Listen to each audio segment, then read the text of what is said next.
Hello everyone, welcome to Agriculture Adda 24/7। तो चलिए बच्चों शुरू करते हैं आज की अपनी क्लास। आज आपको मालूम है कि आज है होली का त्यौहार, तो चलिए आज आपके लिए जो क्लास है वो होली स्पेशल क्लास इसीलिए रखी गई है। क्या रखी गई है? होली स्पेशल क्लास आपके लिए रखी गई है। क्यों? क्योंकि आज है होली का त्यौहार। तो आज होली के त्यौहार पे चलिए शुरू करते हैं अपनी क्लास। आप लोग उम्मीद करते हैं बहुत अच्छे ढंग से होली खेले होंगे और बहुत सारी चीज़ें आपने इंजॉय की होंगी। ठीक है, तो चलिए शुरू करते हैं अपनी क्लास और देखते हैं कि आज हम लोग क्या पढ़ने वाले हैं। तो गुड इवनिंग बच्चों, चलिए शुरू करते हैं अपनी क्लास। देखते हैं कि आज हम लोग क्या पढ़ेंगे। आज हम लोग पढ़ेंगे आलमंड के बारे में। किसके बारे में? आलमंड के बारे में पढ़ेंगे। और आलमंड आपका काफ़ी इंपॉर्टेंट है, यहाँ से बहुत सारे क्वेश्चंस आपके बनते हैं। जैसे कि कौन कौन से क्वेश्चंस बनते हैं वो हम अभी डिस्कस करेंगे। पहले देखते हैं यहाँ पे कि ये इंपॉर्टेंट क्यों है। कह रहा फैमिली क्या होती है? आलमंड की फैमिली है रोजेसी, और सब फैमिली भी होती है। वैसे तो सब फैमिली इंपॉर्टेंट नहीं होती है, लेकिन कभी कभी एग्जाम्स पॉइंट ऑफ व्यू से ये इंपॉर्टेंट हो जाती है, तो यहाँ से आपके क्वेश्चंस बन जाते हैं। तो कौन सी फैमिली है आपकी? इसकी है प्रूनोडी। प्रूनियोडी आपकी फैमिली होती है, सब फैमिली। और जीनस की बात करें तो जीनस है आपका प्रूनस, और स्पीसीज की बात करें तो अमाइगडेलस, यानी कि इसका जो साइंटिफिक नेम बना वो बना प्रूनस अमाइगडेलस। कौन सा? प्रूनस अमाइगडेलस। तो बच्चों यहाँ तक बात समझ में आई। चलिए अब आगे बात करते हैं बेसिक क्रोमोसोम नंबर की। तो कह रहा बेसिक क्रोमोसोम नंबर 8 होते हैं और सोमैटिक क्रोमोसोम नंबर आपके होते हैं 16, यानी कि जिनको आप कहते हैं 2n। क्या कहते हैं? जिनको आप कहते हैं 2n, वही होते हैं आपके सोमैटिक क्रोमोसोम नंबर, वो हैं आपके 16। बोलो बच्चों यहाँ तक बात समझ में आई? चलिए अगर बात समझ में आ गई तो बहुत अच्छी बात है। अब आगे चलते हैं, आगे देखते हैं कि आगे क्या है खास। चलिए आइए आगे देखते हैं। आगे बढ़े तो आगे ये है आपका फ्रूट आलमंड। क्या है? ये आपका फ्रूट आलमंड है। आप इसमें देख रहे होंगे कि ये ऊपर कैसा है। देखो जो हम लोग खाते हैं मोस्टली आलमंड, वो इस फ्रूट के अंदर एक हार्ड सेल होती है, उस सेल के अंदर भी आपका फ्रूट होता है। क्या होता है? बाहर ये आपका इसका आउटर स्ट्रक्चर है, फिर इसके अंदर सीड होता है। तो हम लोग जो एक्चुअल में खाते हैं वो खाते हैं कर्नेल। क्या खाते हैं? वो हम लोग कर्नेल खाते हैं, यानी कि हम उसके क्या खाते हैं? सीड को खाते हैं। किसको? सीड को खाते हैं, सबसे इनर पार्ट को खाते हैं। ठीक है, कर्नेल को खाते हैं। ये आपका बाहर से ऐसे दिखता है फ्रूट, आगे हम दिखाएंगे कि अंदर से कैसे दिखता है। तो ये है आपका आलमंड। तो अब चलते हैं आगे और आगे देखते हैं कि इसमें क्या चीज़ें खास हैं। तो चलिए बच्चे चला जाए आगे। ठीक है, चलो आगे चलते हैं और आगे देखते हैं कि क्या खास इसमें है। क्या खास इसमें है, चलिए देखते हैं कि आगे इसमें क्या खास है। आइए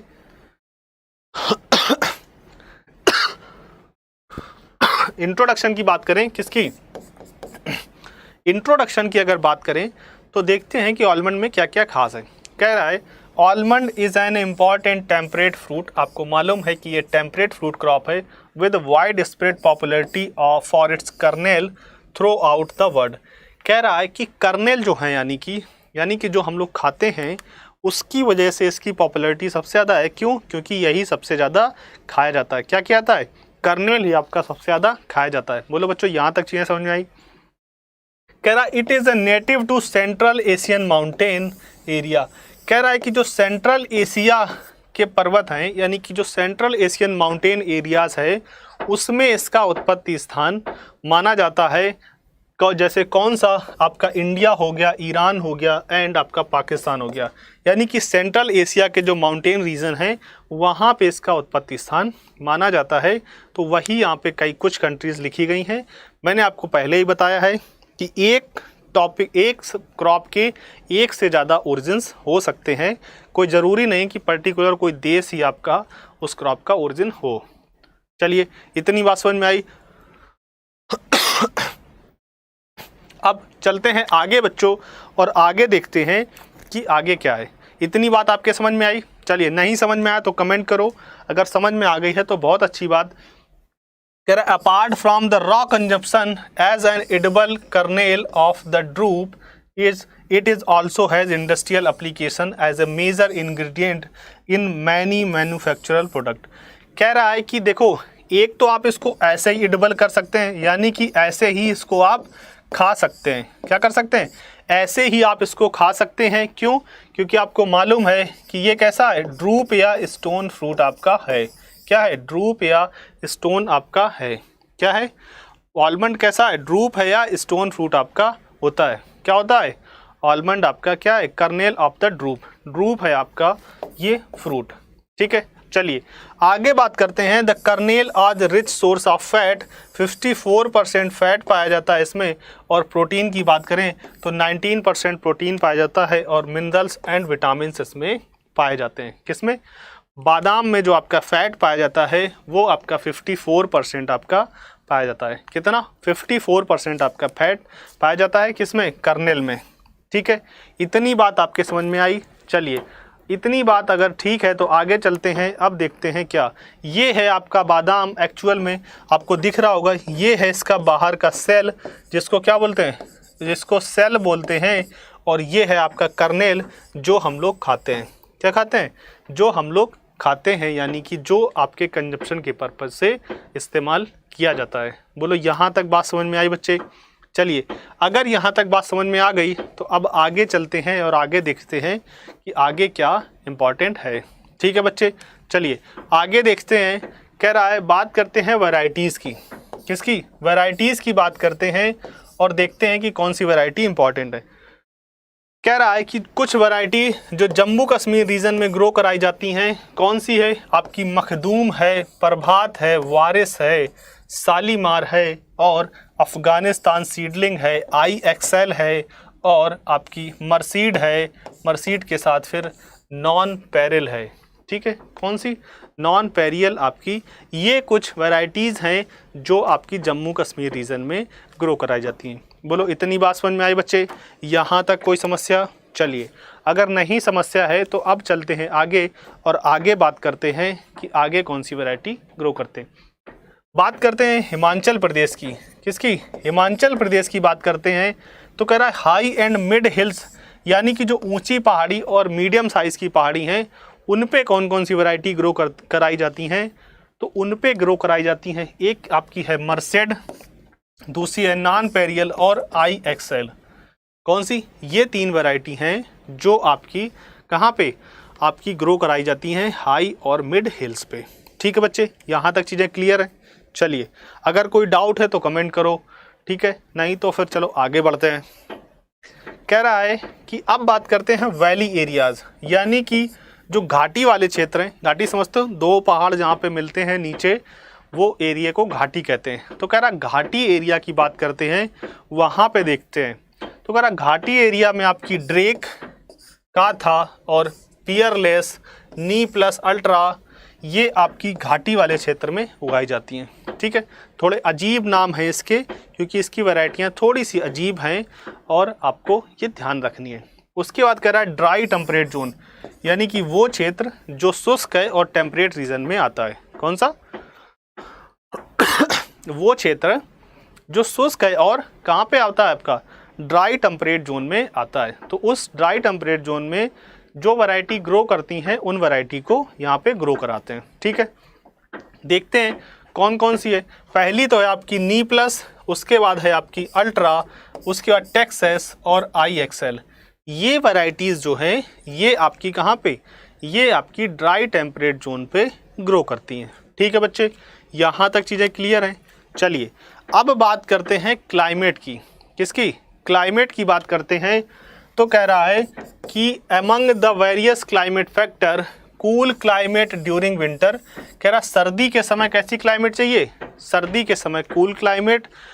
play a important role in flowering and regular sprouting in spring. कह रहा है कि अगर कूल क्लाइमेट है विंटर में तो काफ़ी इम्पॉर्टेंट रोल प्ले करती है किसमें? आपकी फ्लावरिंग में। किसमें? आपकी फ्लावरिंग में काफ़ी इम्पॉर्टेंट रोल प्ले करती है। ठीक है, कह रहा है the chilling requirement for the normal bud sprouting depend on the cultivars and are relatively low, ranging from 200 to 700 hours below 7.2 degree centigrade.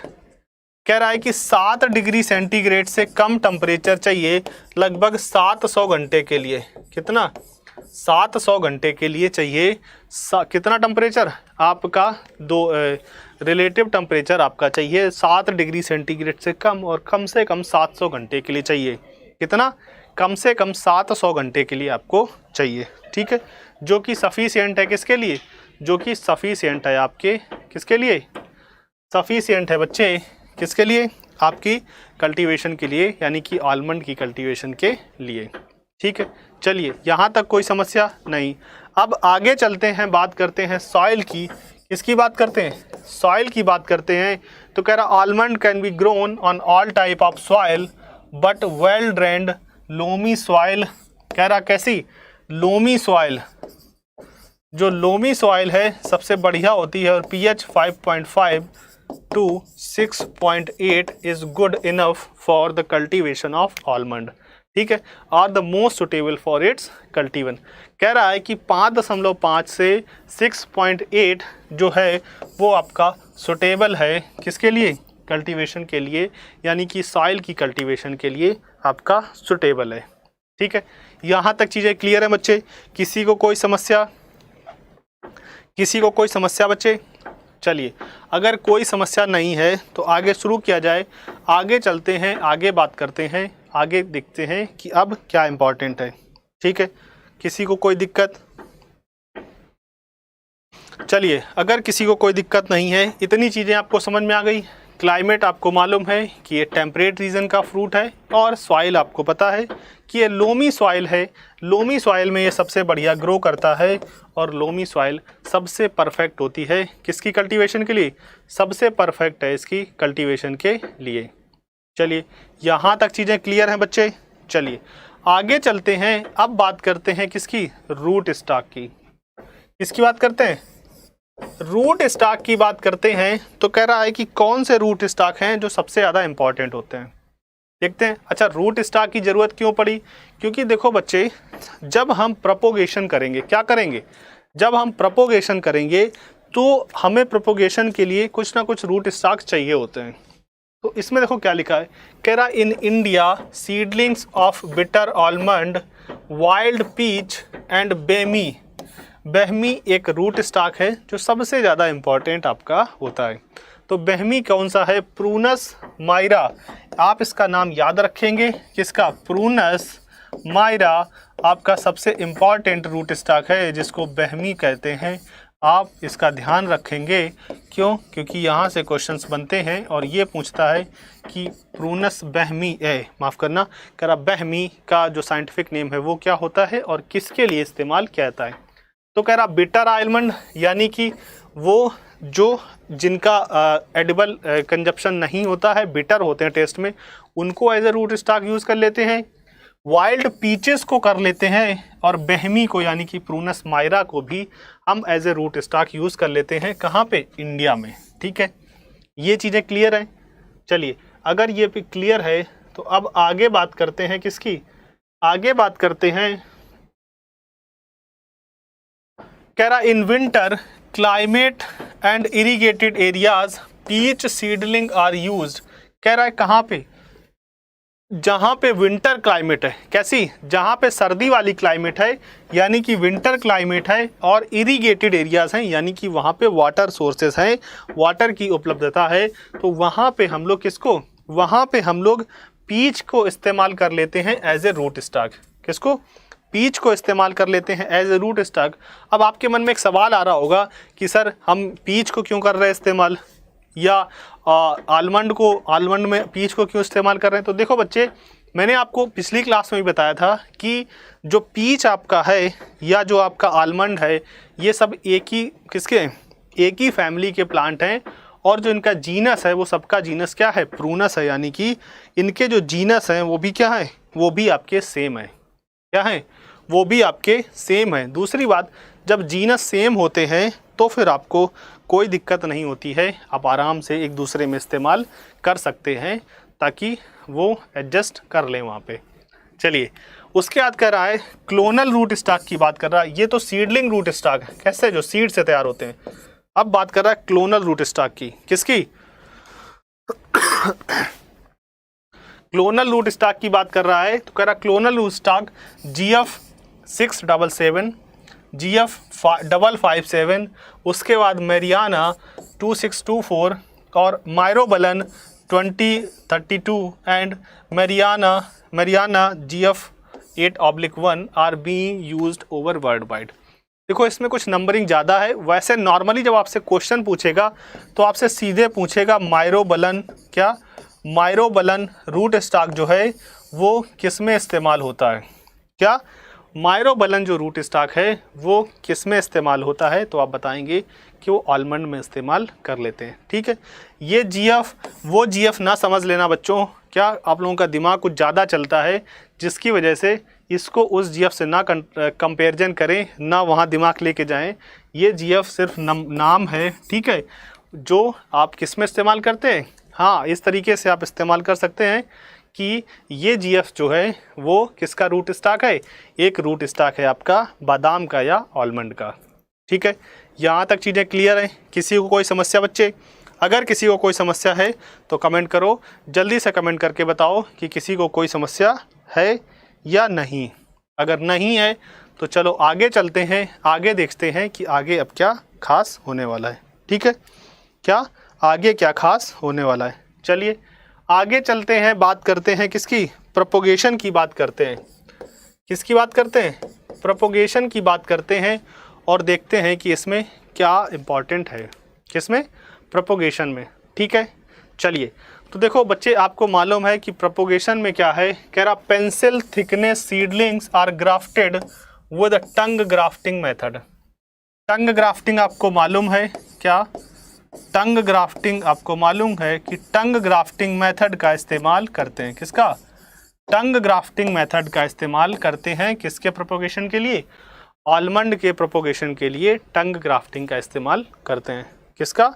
Tongue grafting का इस्तेमाल करते हैं आलमंड के प्रोपोगेशन के लिए। ठीक है, और अगर सुटेबल टाइम की बात की जाए, किसकी? अगर सुटेबल टाइम की बात की जाए तो जो सुटेबल टाइम है वो क्या होता है, सबसे परफेक्ट समय क्या होता है बच्चे? सबसे परफेक्ट समय आपका होता है कि आपका जो परफेक्ट टाइम है वो फरवरी मार्च एंड अगर budded with T method in the May. अगर आप टंग ग्राफ्टिंग कर रहे हैं, कौन सा? अगर आप टंग ग्राफ्टिंग का इस्तेमाल कर रहे हैं तो इसके लिए सबसे बढ़िया मेथड है आपका फरवरी मार्च। कौन सा? फरवरी मार्च। ठीक है, और अगर आप टी बडिंग मेथड यानी कि टी बडिंग मेथड का इस्तेमाल कर रहे हैं, किसका? टी मेथड का आप अगर इस्तेमाल कर रहे हैं तो उसके लिए सबसे बढ़िया मेथड टाइम है आपका मई का। किसका? मई का। सबसे बढ़िया टाइम है आपका मई का। फरवरी मार्च और मई का जो टाइम है वो सबसे परफेक्ट टाइम आपका होता है। बोलो यहाँ तक चीज़ें क्लियर हैं बच्चे? कोई समस्या? अगर कोई समस्या नहीं है तो आगे चलते हैं। ठीक है ना सारी चीज़ें बच्चे? चलिए, कोई समस्या नहीं।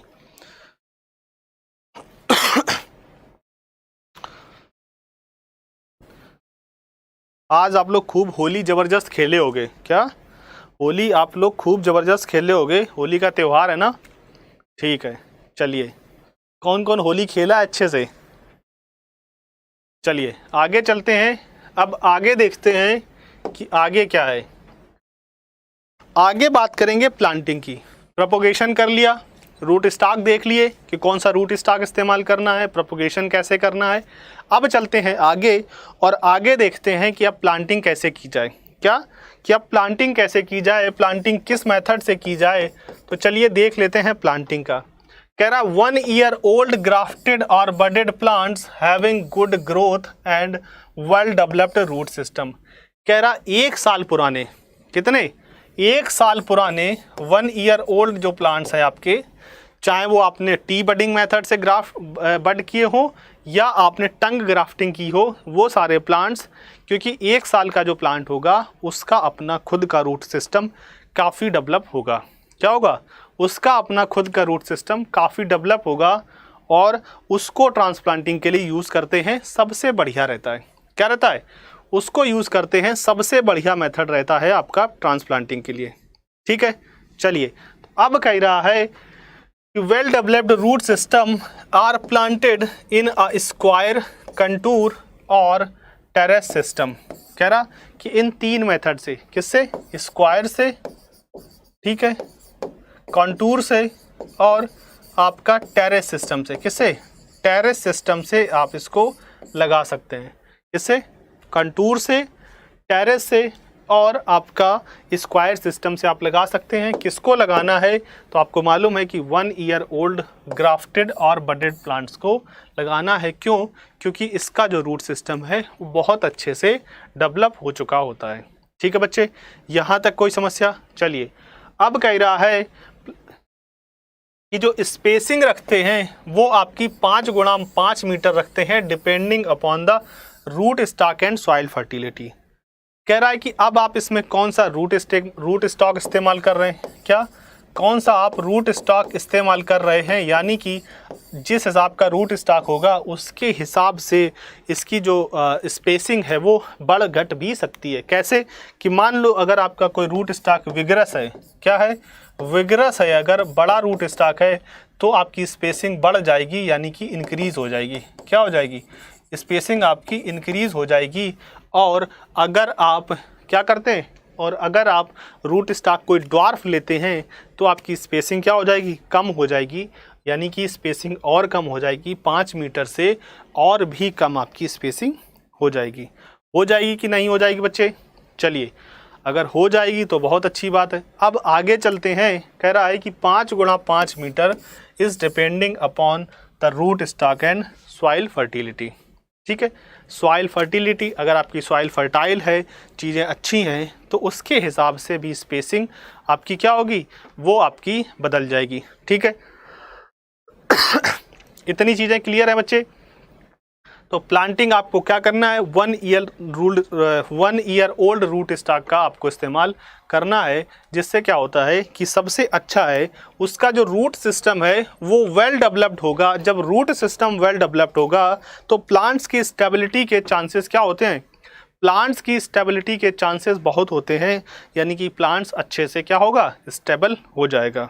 ठीक है, मोर्टेलिटी परसेंट जो है वो आपका कम होगा। क्या होगा? मोर्टेलिटी परसेंटेज कम होगा। तो इस वजह से आपका प्लांट जो है वो सर्वाइव अच्छे से करेगा। तो चीज़ें क्लियर हैं। उसके बाद कह रहा है the planting should be done in December to January. कह रहा है कि जो प्लांटिंग करेंगे, कह रहा है जो इसकी प्लांटिंग करेंगे वो प्लांटिंग आपकी दिसंबर और जनवरी के महीने में करेंगे। कब करेंगे? दिसंबर और जनवरी के महीने में प्लांटिंग करेंगे, क्योंकि सबसे बढ़िया टाइम होता है प्लांटिंग का।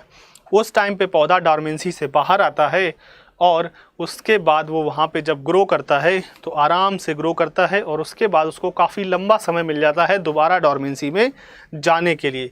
यानी कि जब आप प्लांट्स को लगाएंगे तो उसके नेक्स्ट सीज़न के बाद वो डॉर्मेंसी में जाएगा, यानी कि उस टाइम तक उसको एक काफ़ी अच्छा टाइम पीरियड मिल जाता है जिसमें वो आराम से ग्रो कर सकता है और काफ़ी अच्छे ढंग से अपनी ग्रोथ को डेवलप कर सकता है, रूट सिस्टम को भी डेवलप कर सकता है।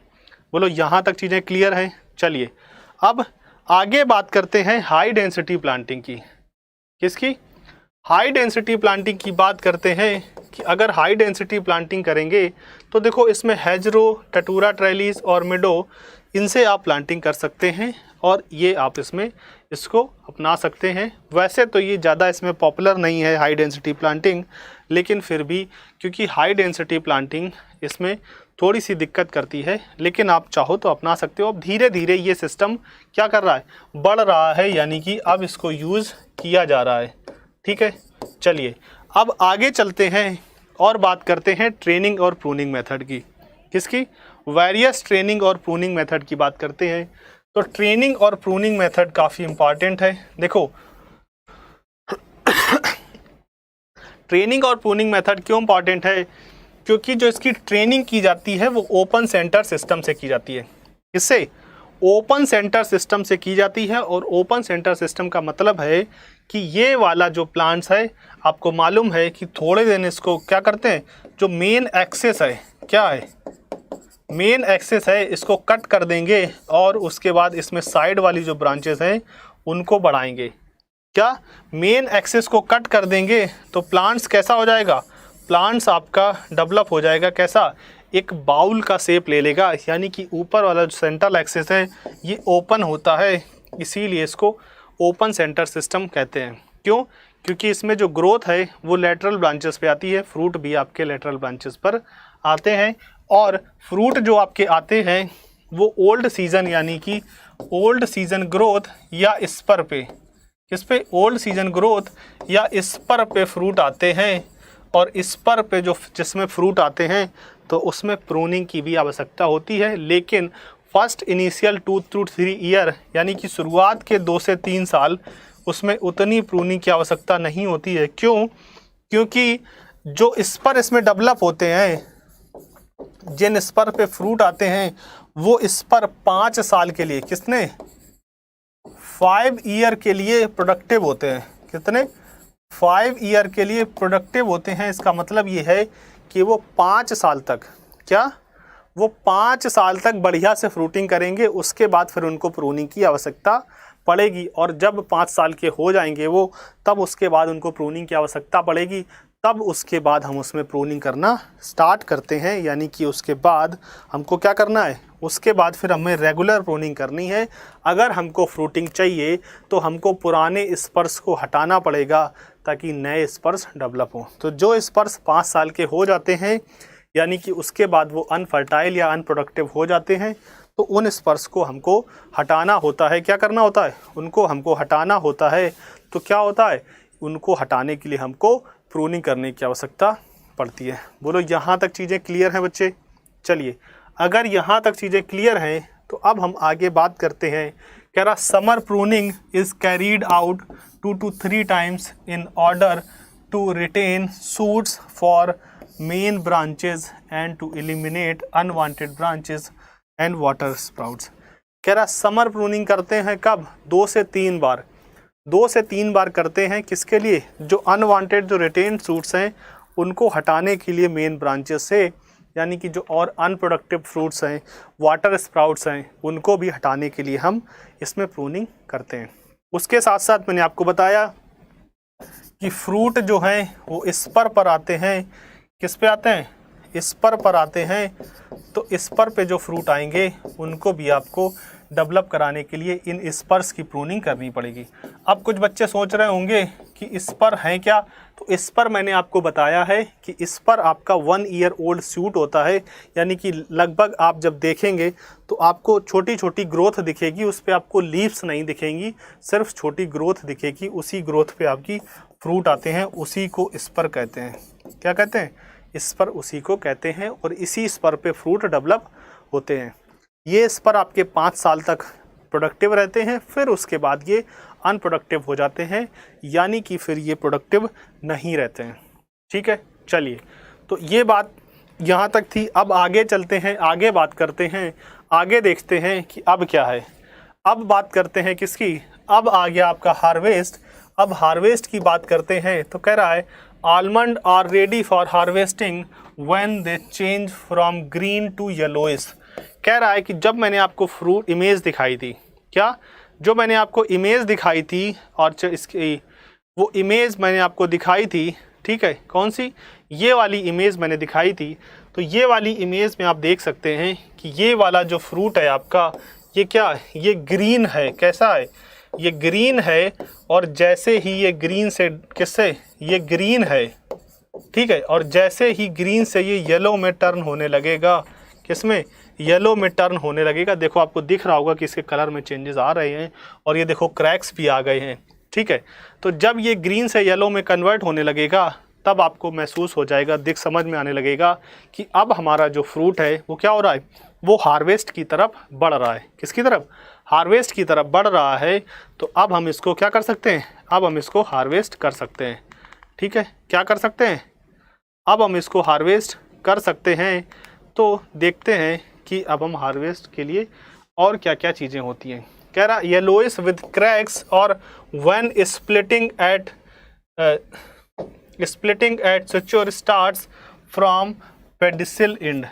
कह रहा पेडिसिल एंड से, यानी कि पेडिसिल के अंतिम छोर से क्या होता है? क्रैक्स पड़ना स्टार्ट हो जाते हैं। तो भी आपको ये एक शो करता है कि अब हमारा फ्रूट्स क्या हो रहा है? मैच्योर हो रहा है, यानी कि ये मैच्योरिटी इंडिकेट करता है। क्या करता है? ये मैच्योरिटी इंडिकेट करता है, ठीक है। यहाँ तक बात समझ में आई? कैसे कि आपका फ्रूट ग्रीन कलर से येलो कलर में चेंज होने लगता है, तब आपकी मैच्योरिटी हो जाती है। उसके साथ साथ इसके जो पेडिसल एंड है उस पेडिसल एंड पे क्या आने लगते हैं, उस पेडिसल एंड पे आपके क्रैक्स आने लगते हैं। उसके बाद कह रहा है कि for dry nuts the harvesting is done from August to October. कह रहा है कि अगर आपको नट चाहिए यानी कि ड्राई नट्स चाहिए तो आपको क्या हार्वेस्टिंग कब करनी है, तो आपको हार्वेस्टिंग अगस्त से लेकर अक्टूबर तक करनी है। कब करनी है? अगस्त से लेकर अक्टूबर का जो महीना होता है वो सबसे अच्छा होता है किसके लिए, आपके हार्वेस्टिंग के लिए। ठीक है, आगे कह रहा है nuts are harvested by knocking the limbs with long wooden poles. कह रहा है कि हार्वेस्ट करने के लिए क्या करते हैं, बड़े बड़े लट्ठों को लेके, लिम्स को लेके, विद लॉन्ग वुडन पोल्स क्या करते हैं, लिम्स को यानी कि जो उसकी ब्रांचेस हैं उनको हिला देते हैं, जिससे क्या होता है जो सारे नट्स हैं वो नीचे गिर जाते हैं। ठीक है, आगे कह रहा है the polythene sheet should be spread beyond to the tree prior to harvesting. कह रहा है कि हार्वेस्टिंग से पहले पेड़ के चारों तरफ या पेड़ के नीचे पॉलीथीन सीड्स को लगा देते हैं, जिससे क्या होता है कि वो सारे नट्स वहीं पे आके कलेक्ट हो जाते हैं। क्या हो जाते हैं, वहीं पे आके कलेक्ट हो जाते हैं और आप आराम से इसको हार्वेस्ट कर सकते हैं। ठीक है, चलिए अब चलते हैं आगे। ये थी आज की हमारी क्लास और आज है होली का त्यौहार, तो आप लोगों के लिए है एक खास ऑफ़र। जैसा कि आप देख रहे हैं लिखा है मेगा होली सेलिब्रेशन, यानी कि होली का सेलिब्रेशन चल रहा है। आप लोग खूब अच्छे से होली खेले भी होंगे, आज दिन भर आपने होली मनाई होगी, त्यौहार है आज होली का, तो आपने खूब रंग डाले होंगे। तो अब होली के उपलक्ष्य में अड्डा 24/7 परिवार ने आपके लिए खास ऑफ़र लॉन्च किया है कि ये खास ऑफ़र है आपका कि अगर आप कोई भी बैच परचेज़ करते हैं तो आप अगर कोड इस्तेमाल करते हैं Y443A तो आपको मिलेगा 80% का डिस्काउंट। कितना? 80% का डिस्काउंट आपको मिलेगा। तो आप अगर आपको लगता है कि आपको ज़रूरत है तो आप परचेज़ कर सकते हैं, नहीं तो अगर आपको नहीं नीड है तो कोई ज़बरदस्ती नहीं है, कोई ज़रूरत नहीं कि आप इसको परचेज़ ही करें। ठीक है, ये डिपेंड करता है आपके ऊपर, आपकी ज़रूरत के हिसाब से। तो बाकी बात करते हैं, ये हैं आपके वीडियो कोर्स। आपको लगता है, आपको नीड है, अगर आप तैयारी कर रहे हैं, अपनी तैयारी को बूस्ट करना चाहते हैं तो आप परचेज़ कर सकते हैं, नहीं तो हम लोग तो यहाँ पर रोज़ मिलते हैं अपनी क्लास के साथ। तो कल फिर मुलाकात होगी इसी टाइम पे, इसी समय पे। तब तक के लिए जय हिंद, अपना ध्यान रखिए, ख्याल रखिए और पढ़ाई करते रहिए। ठीक है बच्चों, तो मुलाकात होगी कल, तब तक के लिए जय हिंद।